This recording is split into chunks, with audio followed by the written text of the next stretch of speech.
Turbo and 2K show.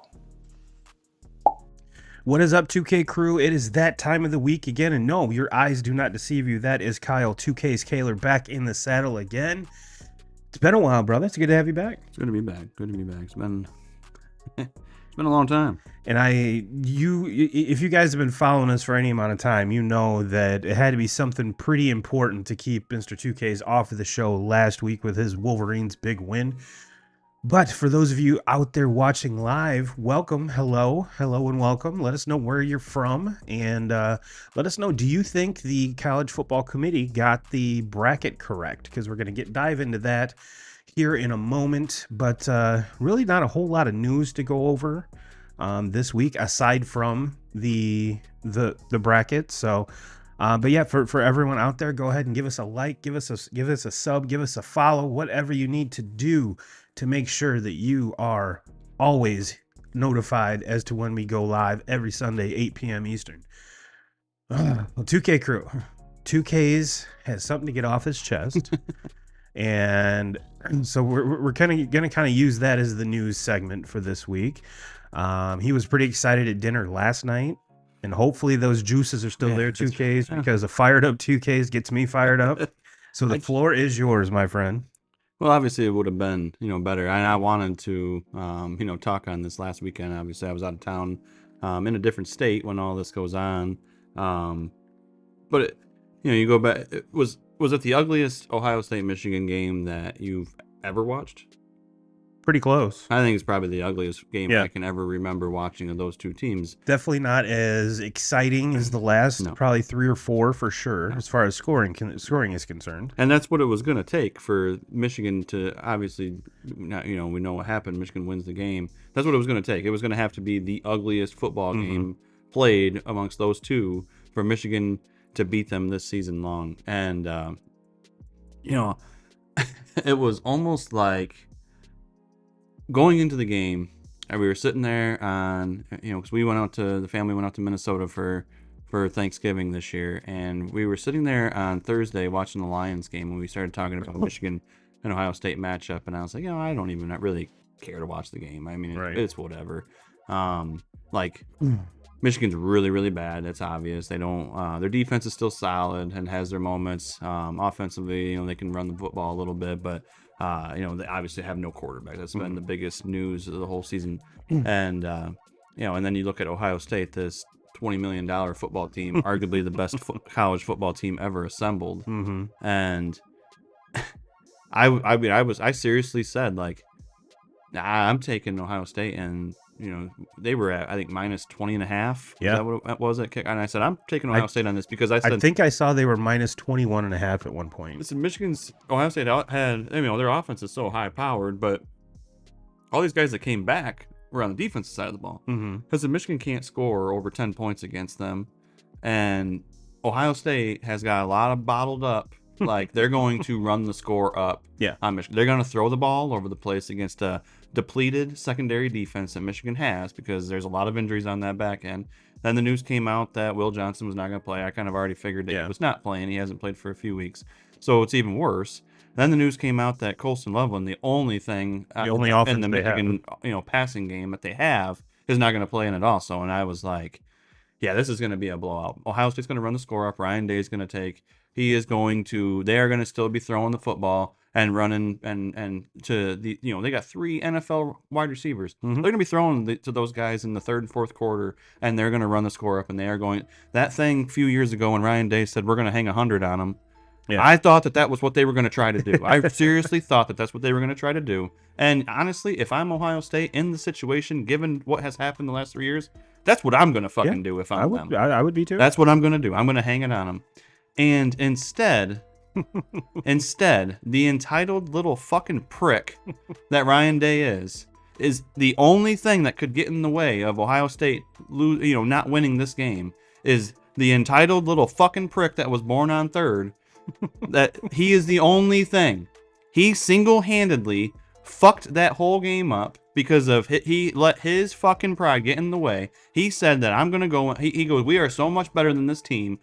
I am going to go in and I'm going to beat them at what Michigan is lined up to do best. It's obvious that Michigan has 2 guys in the middle of that defensive line that are going to be first-round draft pick, they're 2 best players on that team, and they're both playing. And Ryan Day said, I'm going to run the football right at those 2 guys, and we're going to beat them at what they do best. That's how fucking arrogant of a prick I am. I'm going to completely disregard My 3 wide receivers that are going to be playing on Sundays, one of them is going to have to wait a couple years because he's the best wide receiver in the nation, but he's only a freshman right now. 17, yeah. And I'm going to take, and maybe the only weak thing that Ohio State has on this entire roster is that their offensive line is just not elite. And I'm not saying that their offensive line is not good, but their offensive line is not elite. They have elite wide receivers, they have an elite quarterback, they have elite running backs, and they have an elite defense, probably the best defense in college football. And they chose to run the football at Mason Graham and Kenneth Grant the entire day. Mm-hmm. That's what they chose to do. The only offensive drive that they had was when they were in the 2-minute and before the half, and they actually started throwing the ball and running a little bit of a hurry-up offense, and Michigan's defense could not fucking handle it. And they went down the field, and Jeremiah Smith scores a touchdown. And I'm thinking to myself at this point, like, okay, it's been fun. Gloves are off now. Second half's going to come around, and Ohio State obviously can throw the ball over the place. They're going to just fucking have a heyday.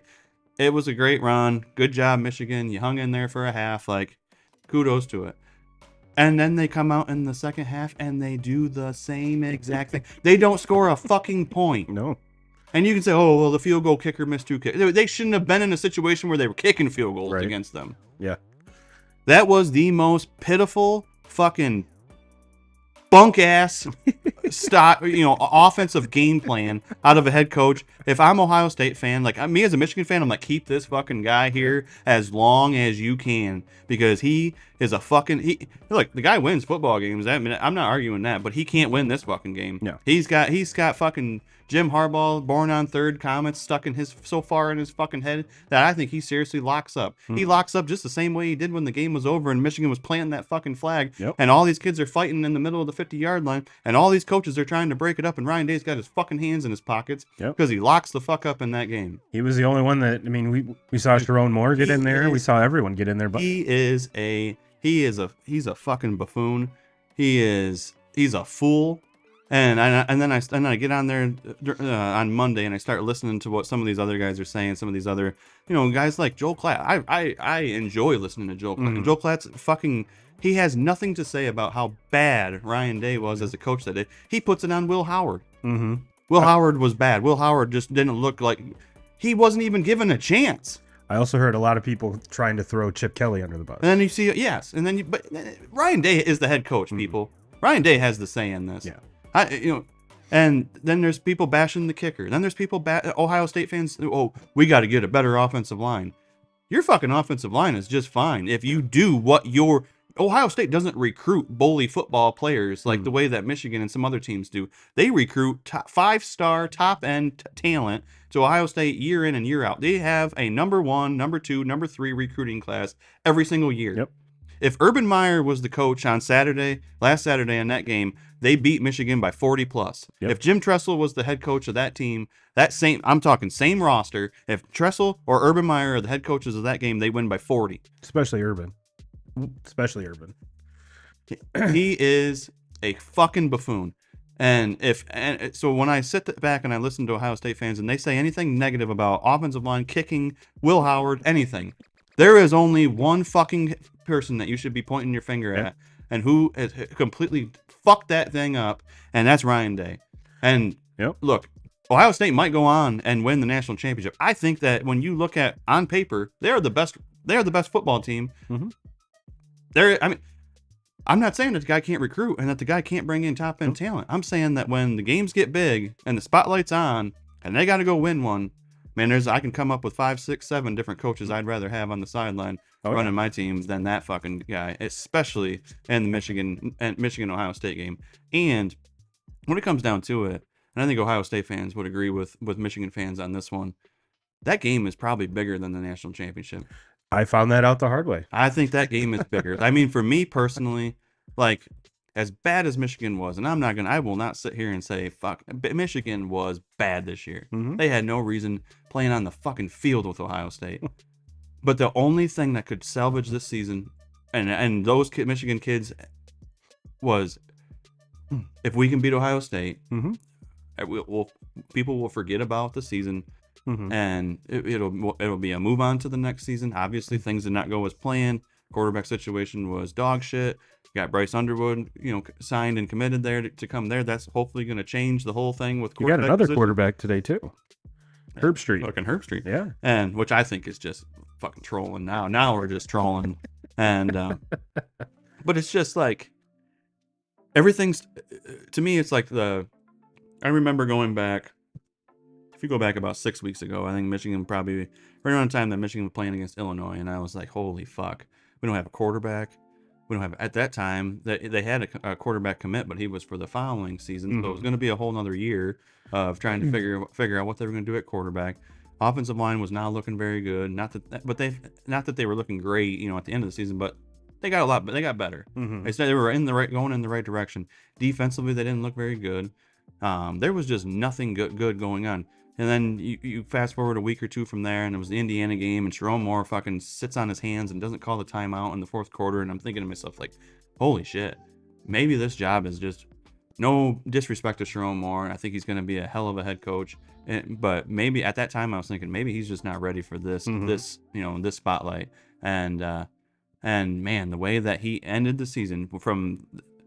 You had the terrible first half against Indiana, and then they played really well in the second half, especially the defense. Offensively, they're going to be challenged all the fucking time because of the quarterback situation.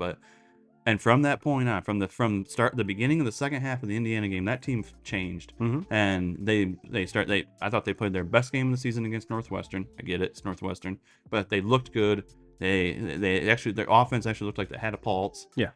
Defensively, they got so much better. Good momentum game. Then you get the Bryce Underwood signing that changes everything. And then you beat Ohio State in a game where you're 20 point underdogs.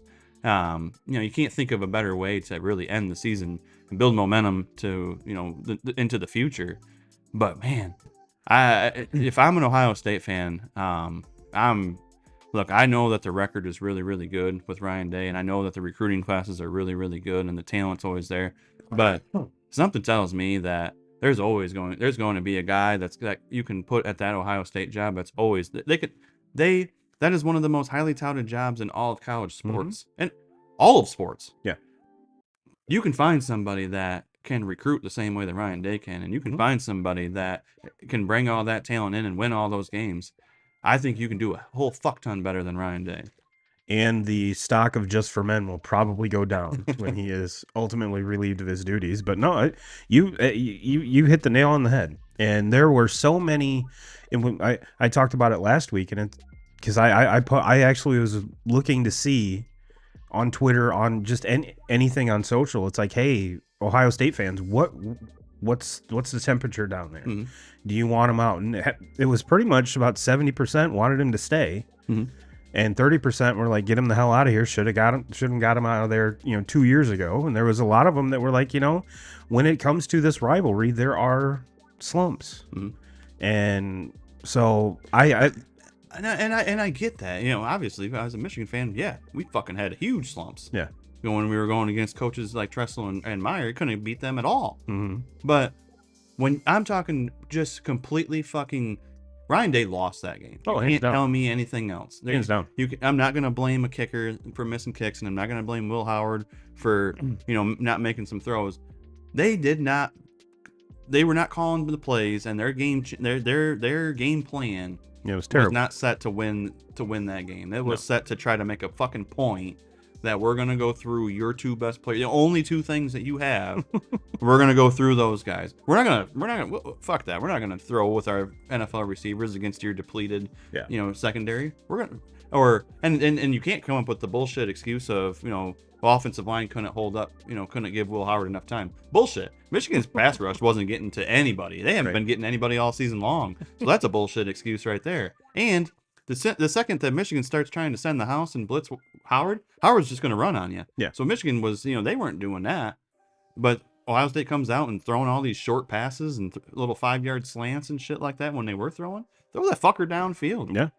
Yeah, you recruit Maseratis for a reason. Who does Michigan have that can defend Jeremiah Smith? Nobody. There's very few people in college football that Nobody. And you don't even give him a chance. That to me is, if I'm a fan, if I'm an Ohio State fan, I'm walking out of that like, what the fuck? Yeah. And 10 points. I would be right there. 10 motherfucking points. Yeah. 10 shutout in the second half. Yeah. And then everybody's ready to fucking fight about a flag at the end of the game. Yeah. Yeah. And 10 fucking points.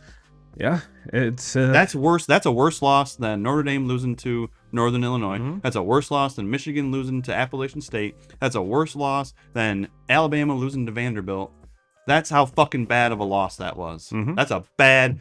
He threw for less than 60 fucking yards. Yeah, that's and you got beat by that. And you're Ohio State. That's Mhm. embarrassing.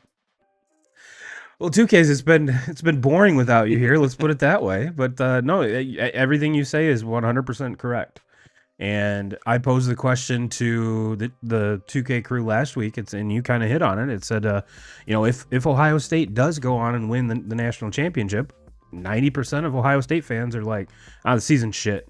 Yeah, we lost to Michigan. I mean, it really sounds dumb to say that, right? Yeah, right. I mean, like that sounds so fucking dumb. And look, if Michigan would have lost last year to Ohio State and then made the playoff and went on to win a national championship, I'd have been like, all right, I can forget that. You know, like we won the national championship, and I would expect that Ohio State fans would feel the same way this year. Like, yeah, you still are, in my opinion, on paper, the best team in college football. Yeah, it's a matter of, can you put it together on the field mm-hmm. and get it done? I still think they have a great opportunity in front of them. Mm-hmm. And that's a perfect. But there's going to be, yeah, there's always going to be that, like, well, we shit the bed against Michigan on our home field and lost 13-10. Didn't score in the second half and got maced. Yes, yeah, or pepper sprayed or whatever you want to call it. But no, 2Ks, that is the perfect segue into the bracket, the thing we've all been waiting for. This is the final bracket. I believe the first games are December 20th, and that's Notre Dame, Indiana at 8:00. And if you're looking for tickets in South Bend, you better be ready to cough up a couple $1,000s per ticket. Yeah, 2K crew. Yeah. And in all the Notre Dame boards, there was some clamorings that the question was asking a bunch of them. It's like, well, is this the latest game that they've ever played on campus? And of course the answer is yes. So, but again, I guess in like 1850 or something, there was a game later than this, and some some extreme dickhead had to bring that up, and it's like, no, all right, in our lifetime, yes, by far. But let's take a peek at the bracket here, 2K crew. I'm sure by now each and every one of you have seen this, but I wanted to put it up here so we can kind of take a peek at it, walk you through it. And I will say that because I've tried to explain this to Kristen multiple times, and she's a football fan. It's not like she's completely clueless, but for someone that doesn't really know what the hell's going on, this is confusing as shit. It is. And even when you and I, we have our finger on the pulse of this, and it still looks weird. Mm-hmm. And so let's kind of break it down here. The teams on the bye, these are conference champions, along with Clemson. And the top 4 conference champions that are ranked the highest get the first round byes. Oregon beat Penn State last night. Georgia beats Texas in a nail biter. Arizona State wins. Boise State won on Friday, I believe their game was. So that's the reason why you see those teams there. And then number 12 is Clemson. They're the lowest ranked Power 5 champion, which is why they get slated in that spot. So that's kind of the nuts and bolts of it. Do I agree with this? No. I think looking back on this after this first year 2Ks, I have a very good feeling that if the 12-team bracket continues, they're going to have to just rank this, and the top 4 teams get the byes. But the conference champions make the field of 12. I get that. Oh, for sure, 100%. I get that. But as far as I just, this is not aesthetically pleasing for me. You'll never convince me that this is correct when you have a team, Boise State and Arizona State getting a bye at 3 and 4, and then you have teams like Texas, Penn State, Ohio State, that are Notre Dame, that are not even being considered for that because they didn't win their conference championship game, or for Notre Dame not having one. I just think it's complete shit. Like, in my opinion, take the 12 teams, and just do away with. Yeah. Hey, you get an automatic bid for winning your conference championship, sure, but we're gonna rank them whatever we feel is the best team, and there's and thereafter. But yeah, it's just it doesn't look right to me either. And then when you start thinking like I would rather see like the approach of kind of like, and it's hard because you don't have divisions in this like you do with the NFL, but like I would rather see that approach where like the one seed that has to bye, they're going to play whoever the lowest seed that makes it through the first round. That's what they're going to play, because in the situation how it goes, like Oregon is the one seed, but they're going to play against the winner of Ohio State and Texas. Well, I think that's arguably the two best teams that are that are playing in the first round. There's a chance that Ohio State wins there, and Ohio State, or Oregon playing Ohio State, that's the last thing that I think Oregon wants to do. Yeah. I mean, they would much rather take their chances with the winner of Notre Dame, Indiana, or the winner of Penn State and SMU. Yeah. Absolutely. So that's, I mean, yeah, you can sit here and nitpick things, all day long. In my opinion, I think the correct 12 teams got put in, so I'm happy with that. Yes. And at the end of the day, too, like, you got to go play the games. Yep. I mean, you can sit here and play the matchup shit, and obviously look at the teams that have been in there for years and years and years, and then you see some new teams, and instantly, if your fandom is like, well, I'd rather play against SMU than have to play against a team like Texas or something like that, a team that's been there more than. But at the end of the day, you got to go play the games. Any one of these teams, I think, is capable of knocking off one another. So, but as an Irish fan, I am kind of disappointed in the 7. I really am. And you're right. At this point, does it really matter?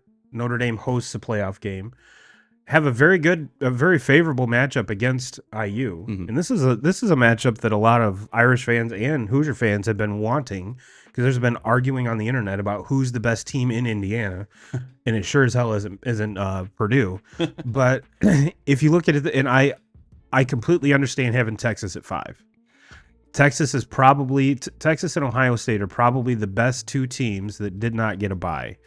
However, I like that they penalized Ohio State a little bit for that loss to Michigan. I still think they should be lower. It should be the away team. Yes. I'm good with that matchup. Yeah. With them being, but I think that they should be 9 and have to. I mean, that loss to Michigan on their home field is a worse loss than any loss that Tennessee has.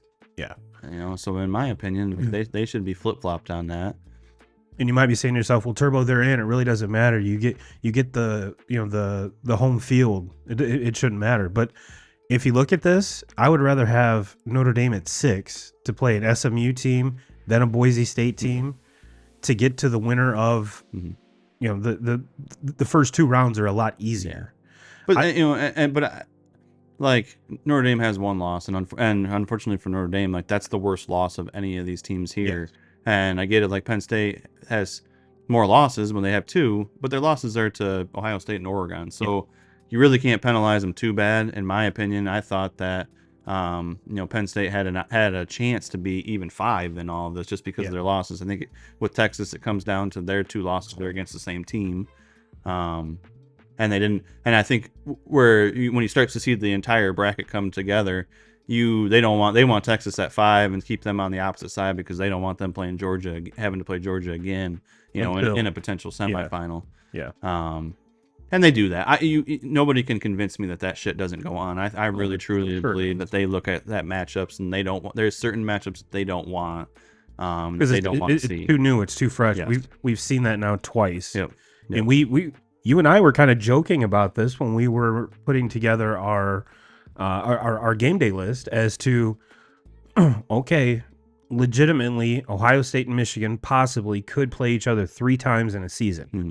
And we have that opportunity now with Texas and Georgia.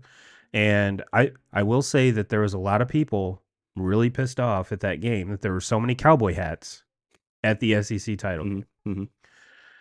It's Texas football, baby. Texas football. Yeah.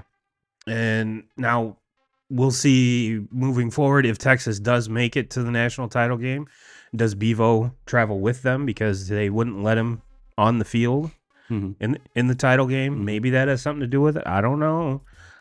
But all in all, yes, the the 12 teams are correct. And basically what we're kind of hinting at is if SMU wins, then I have a feeling we see Alabama in that 12 spot and not Clemson.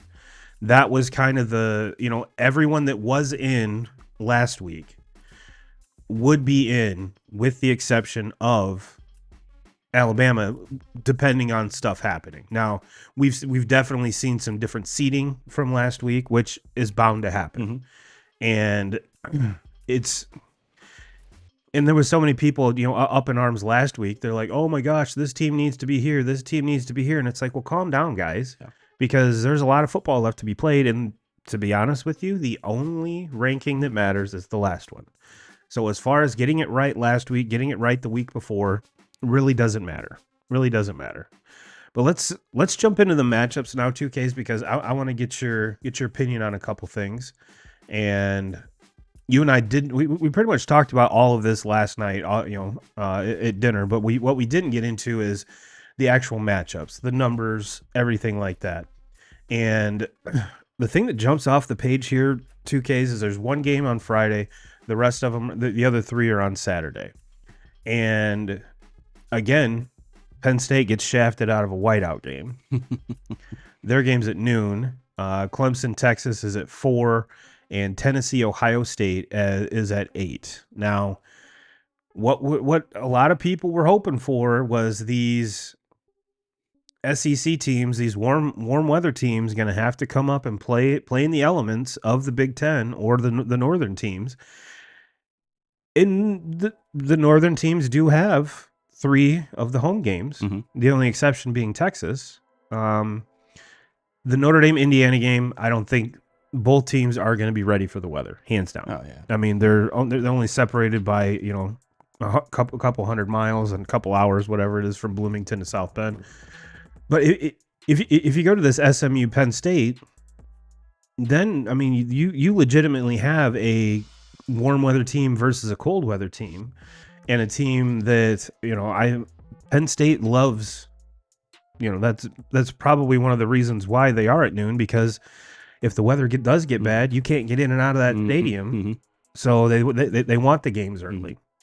And like we said, Clemson, Texas, both warm weather teams. Tennessee, Ohio State, that's kind of the one that I'm going to start with here, 2Ks, because that's the late game. The possibility for the coldest weather, the most snow, if there is snow. How do you think especially Tennessee in particular, how do you see, do you think the weather is going to play a factor? Because we've seen Miami shit the bed now twice in very cold weather. And in this last one wasn't even nearly as cold as the first one. The first one they played in Kansas City was like -12. This one was like 20. So definitely it's way warmer. But do you honestly think, with in particular SMU and Tennessee, do you think weather's going to be a factor? No, not with these two teams. Tennessee, maybe a little bit, just because Ohio State's defense is so good. And Tennessee's going to have a very hard time. It's going to be an uphill battle for Nico.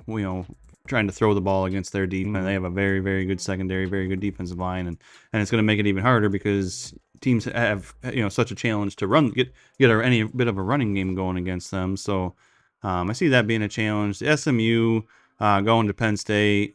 The last few years, Penn State's defense has been really, really good. This year, I don't think their defense is all that great. I think that their offense is a little bit more high-powered now. They did not stop Oregon at all. And I think Penn State's offense is a little bit more high-powered now, because, I mean, they scored with Oregon. Not that Oregon's, a phenomenal defense by any means, but in some of these years past, like last year, for instance, that when you think of Michigan, running the ball that entire second half, every single play of the game, that's because Penn State's offense was not good, and that's because Penn State's defense was really, really, really good. Yeah. And Michigan was saying, okay, you're not going to score enough points to beat us. We're just going to run the football nonstop, and we're not going to take any chances of giving you a short field, committing a turnover, your defense being able to score. So they had that, really, really good defense. Make an argument that they were maybe the best defense in the Big Ten, Mhm. or right up there with them. I mean, Michigan's defense is really good too last year. Yes, they This were. year, though, Penn State's defense is not like that. They're solid, but they're not like that. Mhm. And their offense now is a little bit better. So I think, whatever it is, cold. I mean, if it's snow, then it's going to change it for both teams. But if the weather's cold, I think them and SMU both put up high points. I see this one being more of a high scoring game. The Penn State SMU game? Yes. Ironically enough, all of these games have a 7.5 point spread with the exception of Clemson, Texas. And all of them, with the exception of Ohio State, Tennessee, are about the same over-under numbers. Notre Dame, Indiana, 51.5. SMU, Penn State, 53.5. Clemson, Texas, 52.5. And the Tennessee-Ohio State game is at 47.5. So relatively all in the same neighborhood, both line-wise and over-under-wise. And I was talking to you, just prior to going live, where the money's at on this Texas game. Now, you being a 10.5 point favorite, I mean, they're pretty much saying that Texas is more than a 2-score favorite in this. And I have a feeling that big number is what's pushing this narrative, because 51% of the money is on Clemson as far as the money line, and the number of bets is 60% on Clemson. Now, if this was a 7.5 point like the rest of them, I think you would see a little bit more of an uptick with Texas, just because it is such a big number. Now, with that being said, I think this line moves. Because of everyone being so heavily on Clemson. Sure. But yeah, if you look at all the other ones, pretty much the home team is, most of the money's on them and most of the bets are on them. So 2Ks, let's give our picks here for the 2K crew. Let's start with the first one on Friday. Notre Dame, Indiana. Who you got? This game, I actually look forward to watching it, because it's going to be kind of interesting to watch, because I think there's going to be quite a bit of red in South Bend. I think there's going to be quite a bit of red in there, and I think just depends on how many of them pony up $2,000 for fucking tickets. Yes, you have two teams that a little bit challenged in the passing game. Mm-hmm. They both have pretty good offensive lines. I think Notre Dame's got the edge there. I think their offensive lines has gotten a lot better. You go back to beginning of the season, Notre Dame did not look very good. You see the obvious loss with Northern Illinois, but then they hit a point like a couple weeks after that game where it just seems like every single week that goes by, they get a little bit better, but the only thing with them is they just don't have much of a pass game. No. I think this is going to be a very low scoring game. I think both of them are pretty good defenses. When it comes down to it, though, I give the edge to Notre Dame's offensive line. I give the edge to Notre Dame's running backs, and I give the edge to Notre Dame's defense. I think it's low scoring, but I think Notre Dame comes out on top on this one. And good news out of South Bend is Jeremiah Love is expected to play, which is a big deal. Big huge deal. I mean, arguably, if Genty wasn't doing what he's doing, we're talking about Jeremiah Love being the best, one of the best running backs in the country as a sophomore. Sure. Yep. So Notre Dame fans, we get him at least for another year. But Price, that whole stable of running backs, just seemed to pick it up where he left off against Southern Cal. So I'm right there with you. I think Notre Dame does win this, and I believe they cover the 7.5. I really do. But I'm right there with you. I don't expect this to be a Notre Dame blowout like we've seen a lot of the games leading up to this. I don't think is going to be as high as scoring as the USC game, just because that USC quarterback is very good, and why he didn't start the year is beyond me. Yeah. And that team has two legitimate NFL wide receivers on that team. So I don't foresee a 40-something, 30-something game. But as far as the 51.5, I think I'm leaning over that. Just to say that both teams are going to be scoring 25 points. I think that is a very legitimate score. So something like 28-24, somewhere in that range. So give me the over on that, and I will give the points. SMU Penn State again, 7.5.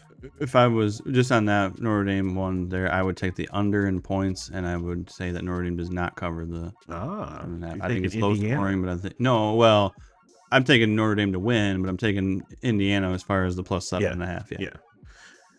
All right, SMU Penn State.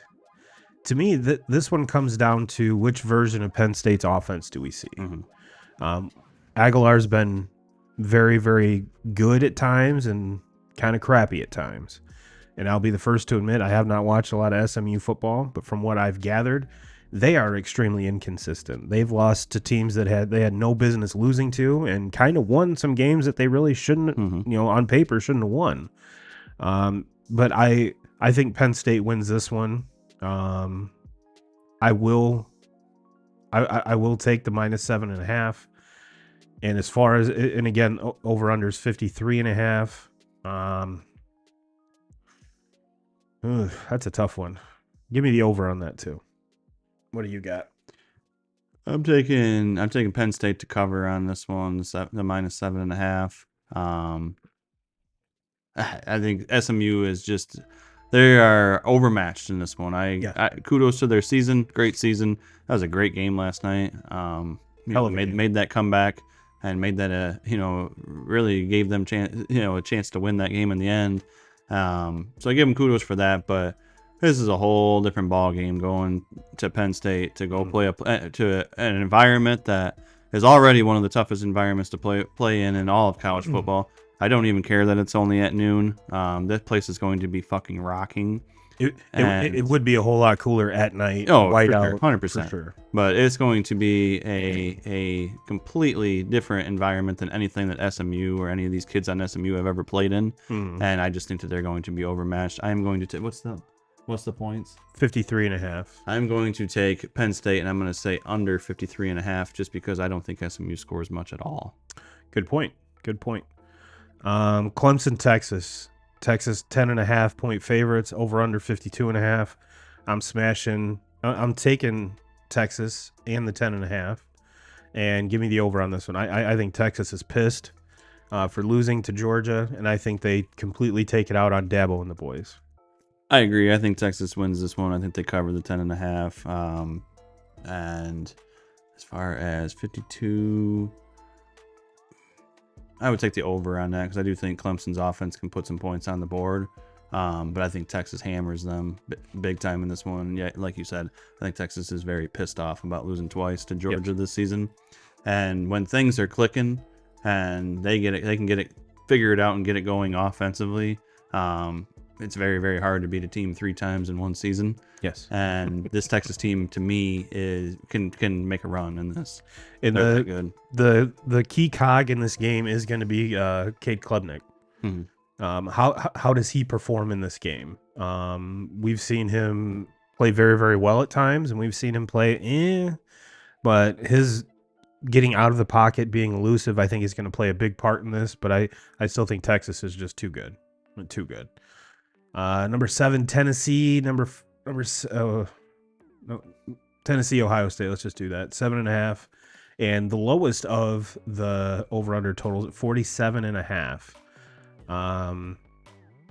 I think with this one, I think Ohio State wins, but does not cover. I'm going to take Tennessee in the points, and give me the over on this one too. 47 is not a lot of points. I'm going to go with the over in this one, and I'm going to say that Ohio State destroys Tennessee. This is a bad matchup for Tennessee here because of what just took place that last week of the season. Ohio State was embarrassed. Yeah. There is no team in college football that's taken more heat right now than Ohio State has over what happened, and this roster is way, way, way too good. And sometimes that's what it takes, is to be pushed up against a wall and have everything on the line. And this Ohio State team, from this point on to the end of the season, in my opinion, is the scariest team that you can come across. Now, they have a decision to make, and that is, we can fucking put that behind us and we can fucking go for it, or we can just shut down and because of what happened and just be mediocre. And if they do that, then I see them losing this game. But if they go the other way, which is where I think that they're probably going to go, I think Ohio State is the team that can beat every one of these teams. I think there's 3 teams in this playoff, 4 teams in this playoff that even, because at the end of the day, like, I think there's only 4 teams in this playoff that can go and win this entire thing. They're one of them, and I think maybe number 1 in my opinion of who can go and win this thing, who's set up to go and win this thing. So what you're saying is this is an Ohio State get right game. Yes. Or and Tennessee just happens to be in the wrong place at the wrong time. And again, it's at 8:00, so I mean the horseshoe should be buzzing. But let's take a peek at you mentioned the 4 teams that you think could win this whole thing. They just happen to be the 4 teams and at the top there. If you mess around with FanDuel, which is where we're at, hashtag not sponsored, want to be sponsored. Texas and Georgia are tied at plus 360, Oregon at plus 380, Ohio State at 500, Penn State plus 600, and Notre Dame to round out the top 6 at plus 1200. Then it just kind of free falls from there. What would be the playoff if we were still in a 4-team playoff? What would be obviously Oregon would be number 1. Yes. I think after what happened yesterday, Georgia would be number 2. Yes. And then what happens after that? That's a very good question because I mean, because what we saw is that the committee weighs losses differently. And not to say, that going back to even the old playoff format, it's good to lose early. If you're going to lose, you have time to get right. The committee seems to forget about a loss when it happens early in the season as compared to in, a conference title game or even, like the Michigan loss later in the season. So it's a very good question. I mean, I don't know. I can make arguments all, but I think Oregon is number 1, and I think Georgia's number 2, and then after that, I would probably lean to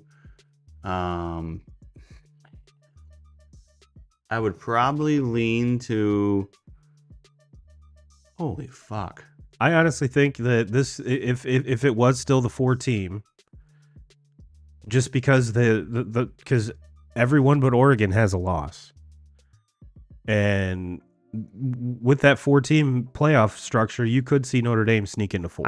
I think Notre Dame would maybe sneak into 4. I do. I think Texas I would have to have Texas in, and I don't know if it would be a 3 or 4, but their only loss would be to the number 2 team. And I know that they lost twice, but it would be 2 losses to the number 2 team in that playoff. So that to me is already a better resume than what anybody else here has. Yeah. Unfortunately for like Indiana, they only had 1 loss, but Indiana's out because of their schedule. Yeah. Notre Dame having 1 loss, and it's a bad loss, but it happened at the beginning of the season, and they didn't have there wasn't a great strength of schedule, but there was also major improvement that you saw throughout the season. Visibly, yes. Now for the viewers, you want those top 4. Yeah. Or okay, Ohio State lost to Michigan, even though I don't think that they're the better team. Penn State goes in because their only losses are to Ohio State and Oregon, but that's almost why I would give the nod to Ohio State because they beat Penn State. Now, the best teams, like that, your best 4-team playoff would be Oregon 1, Georgia 2, and however you want to rank them 3 and 4, but it would be Texas and Ohio State. Yeah. So that would be the most intriguing playoff, in my opinion. But yeah, that would just be, you talk about, I mean, there's chaos every year, but that's chaos. Like if this was the case and you had to pick 4, there's a lot of teams right there. There's 7 teams right there that you can make a pretty damn good case for. So that means there's going to be 3 fan bases that are very, very salty or more about what happens in that. So, I don't know. I don't know what you do on that. That would be, I think the college football committee, I think it's safe to say that they were probably like, yeah, I'm good.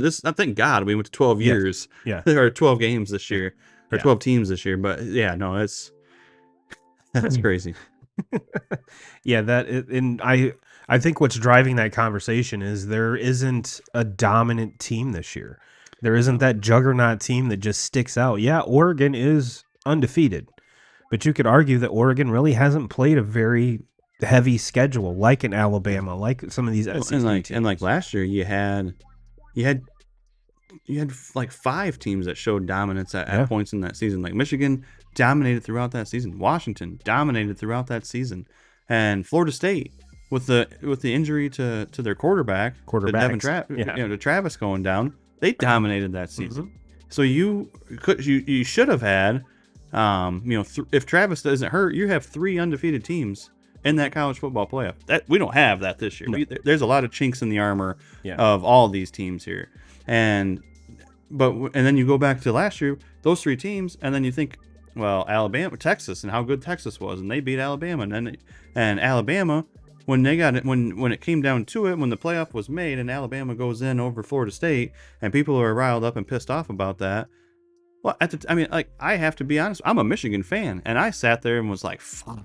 Right. I would much rather play Florida State. Yeah. I would rather played Florida State last year with Devin Travis than what I would have played against Alabama. Why? Because of Nick Saban. Yep. Nick Saban in that situation, and you give them 3 weeks to prepare, and you're playing on a neutral site, and you're playing out in the Rose Bowl, and the only thing Nick Saban has done throughout his entire career is win big games, and in big situations when there's weeks to prepare, he fucking dominates your ass. Yep. And so as a fan, I'm thinking, oh, hell no, I want Florida State. I want Florida State. And there was only one team last year in that playoff that was going to beat Michigan, or had a chance to beat Michigan. That was Alabama.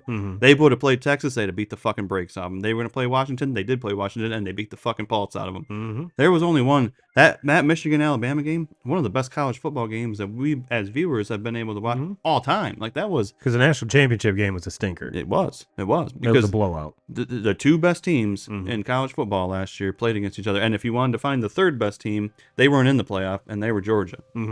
And believe me, a lot of Georgia fans have told me that, oh, Georgia would have beat, would have just decimated Michigan. And I'm like, we'll never know because you guys didn't make playoffs. Yeah. Fuck off. You motherfuckers need to learn how to drive before you start fucking pulling off comments like that.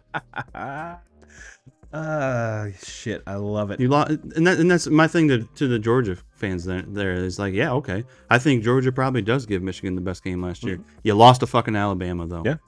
You lost to fucking Alabama. You lost to Alabama. Kirby Smart lost to what he always has lost, his nemesis. The best thing that ever happened for Kirby Smart and for you Georgia fans is Nick Saban got the fuck out because he dominated Kirby Smart, dominated him. So it's the same motherfucking thing that Jim Harbaugh in Michigan has done to Ryan Day in his fucking head, in his fucking head, and dominated his ass. And that's exactly what happened. So in Georgia, when you look back on that, you can sit there and talk all about it. But at the end of the day, you didn't make it to that because you lost that game. Well, let's kind of change lanes here just for a little bit, because one of the other big college football stories is the Heisman, and I talked about it a little bit last week. With pretty much it's a 2-horse race at this point. A lot of people would say it's just a 1-horse race, and Travis Hunter is by far and away leader in the clubhouse, has been for the last handful of weeks, but Mr. Genty has been making one hell of a case to he's obviously going to New York. He's going to be invited to the presentation.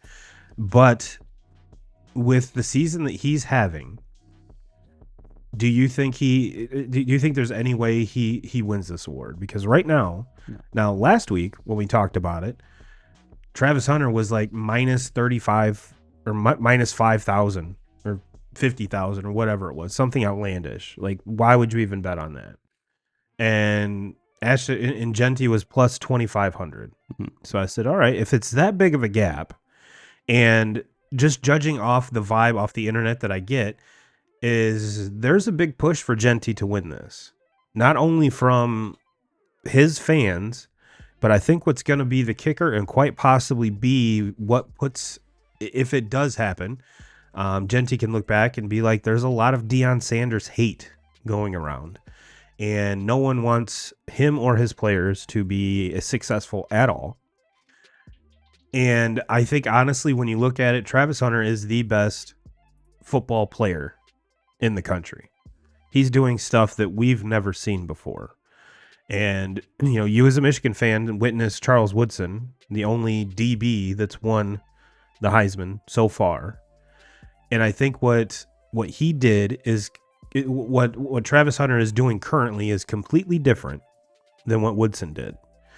Woodson had a couple packages in the offense, was an elite returner, as well as a very, very good corner. Where Travis Hunter is one of the best receivers in the country. Mm-hmm. And quite possibly you could argue he's the best corner in the country. And I was finally glad watching Pat McAfee the other day. He asked, I believe it was Bill Belichick, if you're drafting him, where are you putting him? Are you drafting him as a DB or are you drafting him as a wide receiver? He goes, DB all day. DB all day. He's like, he's a very good receiver, but he is an elite defender. Mm. So kind of a long-winded way to get to the question is, do you think Genty has a shot to win this? No.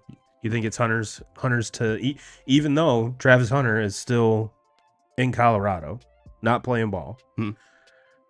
Now, we saw with Genty's performance Friday, I took a screenshot on my phone. These odds got down to plus 750 from plus 2,500 going into the game. So did he shorten the gap? Oh, yes. Mm-hmm. And he's got at least one more game. And I know that a lot of the Heisman voters have already sent their ballots in. And there's a big uproar on the internet that says if you are one of those that you have sent it in, you don't deserve to even vote for the Heisman. Sure. Because the season has not been completed. Mm-hmm. Now, with this new playoff format, do you think the playoff stats should actually be accounted for awards like this, or do you think it's just a regular season thing? I think that it should be accounted. I think it's a part of it. Yeah. When I say that I think that there's no chance that Genty wins this, I'm not saying that he doesn't deserve a shot in this or that he doesn't deserve to be considered for this. I think that Travis Hunter is the best player in college football simply because we just haven't seen it. No. We haven't seen the kid that can dominate both sides of the ball the way that this kid does. He is the most valuable, best player on this team.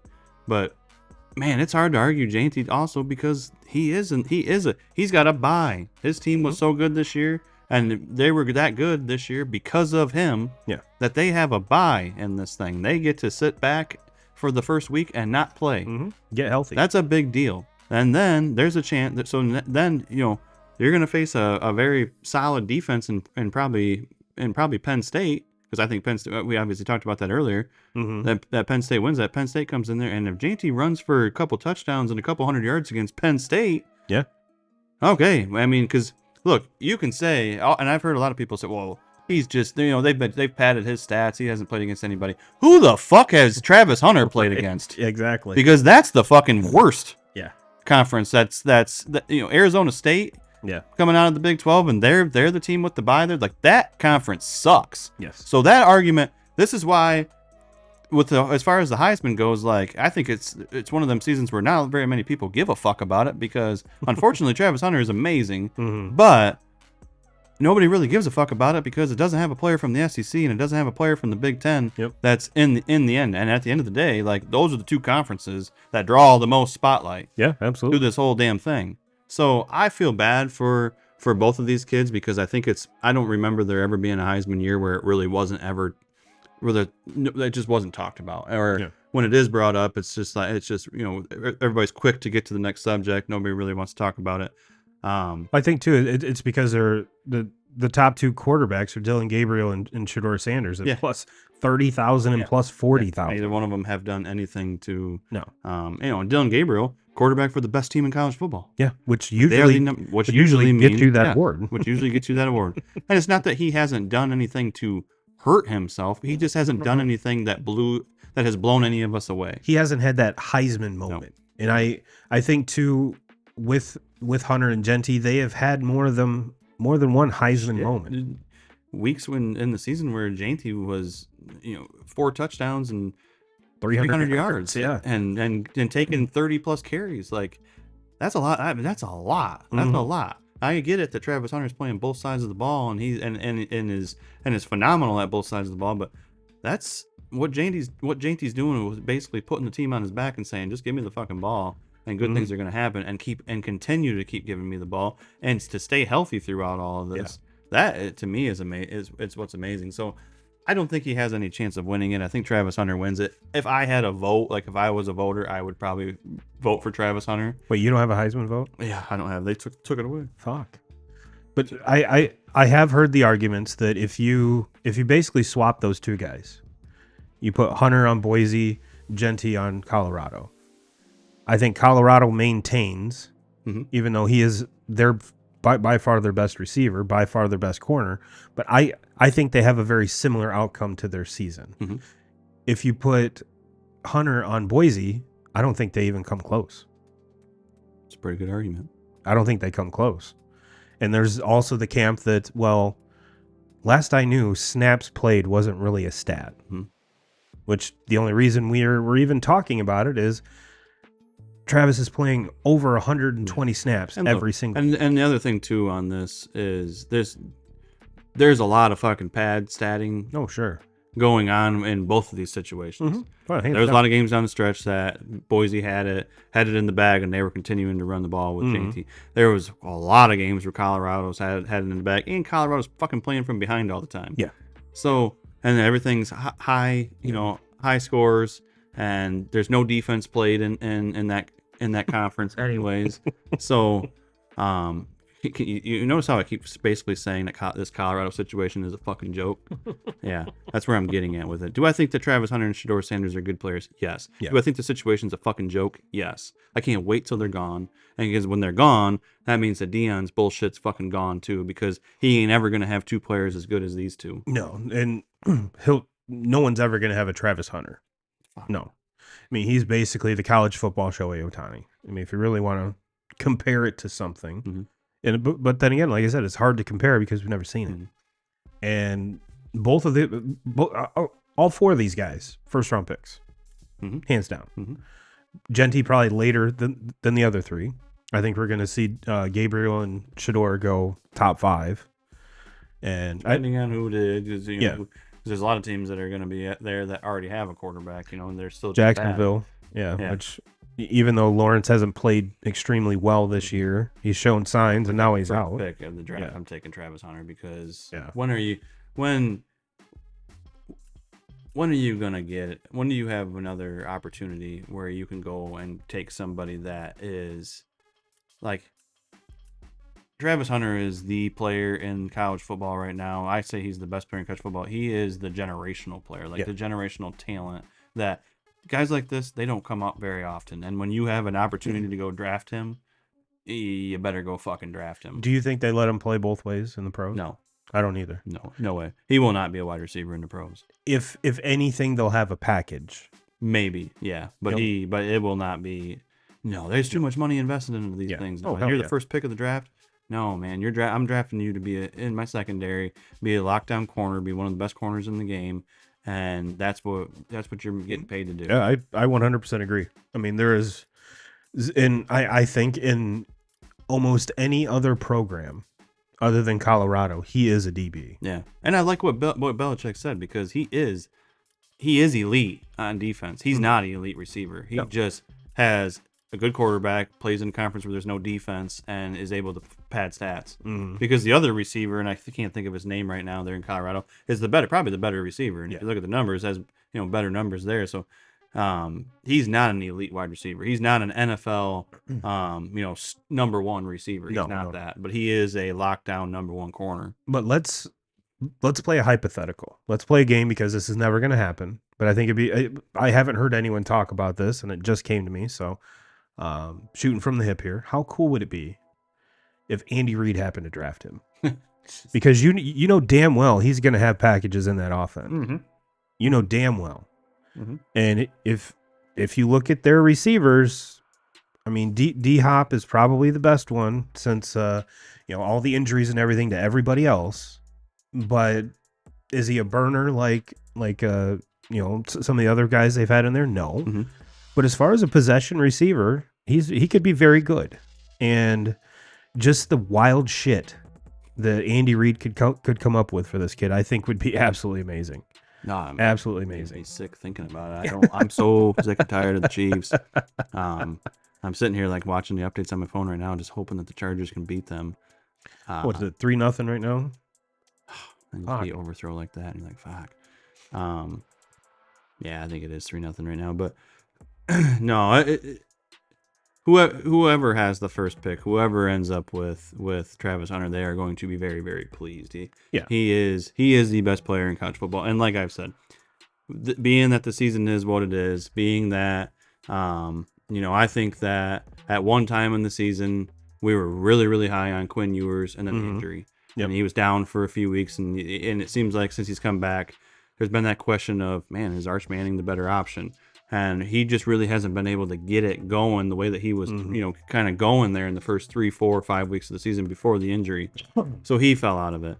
And at the beginning of the year, everybody was high on Carson Beck. Why? Well, because he was the quarterback for Georgia. Yeah. And he has not had a good season. No. Maybe the worst season that he's had in the last 3 years. Mm-hmm. And then you go to Jalen Milroe. Alabama just hasn't they had too many big losses. Jalen Milroe had huge moments in games where he was able to put the team on his back and do those but then he would follow it up with 2-3 weeks of very inconsistent football play. So the quarterbacks, Dylan Gabriel has been very, very solid, but has just not had, and chalk it up to some of it being that Oregon's just been so damn good that they really haven't had to ask on him to do a whole lot.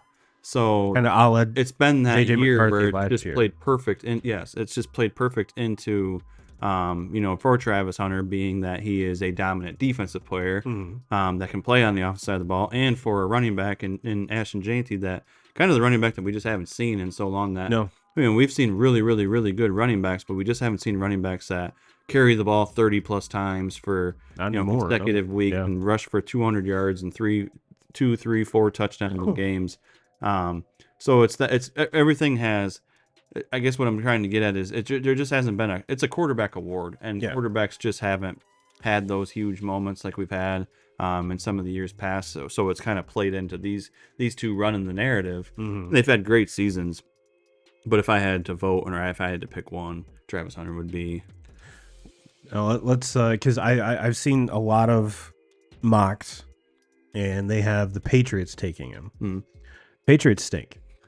Defense, offense. The only thing good going there is May. May's played very well. He's played very well, and I tell you, they would love to have Travis Hunter on that team because they already have Christian Gonzalez on one end. So now all of a sudden you have arguably the best 1-2 DBs in the NFL, and you can build around that. Yeah. So he's definitely. I mean, he is regardless going to be a top 5 pick. 100%. And I think the only world that we see Shedeur go above him is if there is a lot of trades getting up to take said quarterback. But I think if a lot of these teams, if they just wait and stand pat, these guys will fall to him. And we've kind of seen that Deion's pretty much said he's going to the Raiders. Why? I don't know, but he wants to be a Raider. Yeah, he wants to be a Raider. Cool. Hey, Devontae left, you know that, right? Hopefully he knows that. Hopefully he knows that. I don't know. That's the shit that just drives me nuts. Brock Bowers is what drives me nuts about Deion is that he always just has to make himself involved in everything. And that's why I don't like him. I liked him as a player. I liked him as somebody that you would see on ESPN. Fuck, I even liked it when it was like he was doing his thing at Jacksonville State. But when it's come to Colorado and it's just turned into this fucking where he's involved in everything and it's talking to him, let your fucking kids be kids. And let them go and let them go and make their own avenue, and you don't have to be a fucking focal point in it. And just sit back and just watch it happen. Instead, he's calling the shots of where look, Shedeur's good quarterback. Shedeur ain't as good as some of them quarterbacks that come out of the draft and were drafted last year. I'm fucking taking Jaden Daniels over him. Oh yeah. I'm taking Caleb Williams over him. Fuck, I'm probably taking Bo Nix over him after what I've seen out of Bo Nix this season. Yeah. Right now. So Look, let's hold the fucking phone on him. He isn't where we're not at the caliber of quarterback where he can come in and just call his shots It's like not it's Eli. fucking Mahomes here, or one of the other Josh Allen or one of the other great quarterbacks in the league. We're not that at that level. You go play with whoever fucking drafts your ass. Yeah, I hate that shit of where people think that they're, it's the same damn thing as what I started this whole conversation with off tonight. Ryan Day, you're born on fucking third. Don't go into the league as a rookie acting like you're fucking born on third. Just because you're Deion's son doesn't mean shit to any of these other guys in the league, because they're all gonna be ready to fucking knock your ass out of a job. Oh yes. If you come in acting like that. And I'm honestly curious to see what the next chapter of Deion looks like, just because his kids aren't there. Right. Yeah. I mean, his quote unquote. Away. I hope it fucking all goes away because I'm tired. I think it will. To it. And this is the thing, man. Like I said, Shedeur is good. Shedeur is going to have a complete fucking eye opener. I don't think he's NFL ready next year. He hasn't played against defenses. No. These Big 12 defenses, get fucking real. Pac-12 last year, get real. You think that shit?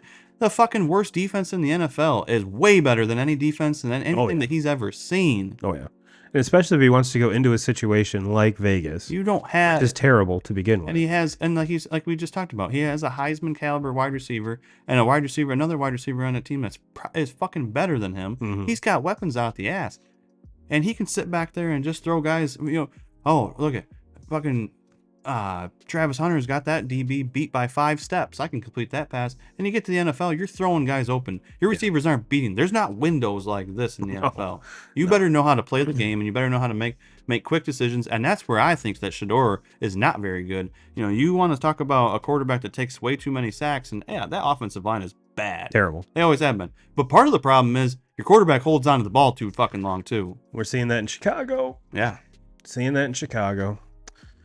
Well, 2Ks, it's been nice having you back, brother. Nice having you back. Love the fire. You got my blood pressure going. I know, but a fired up 2Ks is my favorite kind of 2Ks. Is there anything college-wise that you want to put a bow on and get out of here? I think we covered it all. We covered it all, and we got till the 20th. We got till 20th till these games kick off. So it's going to be interesting. I obviously can't wait. But it's going to be curious to see the reactions from, the talking heads tomorrow. I've already listened to some of them, those would generally be the ones that I really like to follow. Scott Van Pelt, Stanford Steve. You mentioned Joe Klatt. Those are guys that I really enjoy listening to. Sure. Now, I guarantee Stephen A is going to have something stupid to say, and Skip Bayless is already like Deion going to needs to be the head coach for the Dallas Cowboys. Yeah. You can always count on Stephen A to have some fucking brainiac idea come Monday morning. Well, 2K crew will leave you there with that. Everyone have a great week, and as always, Jim Rome, we're coming for you.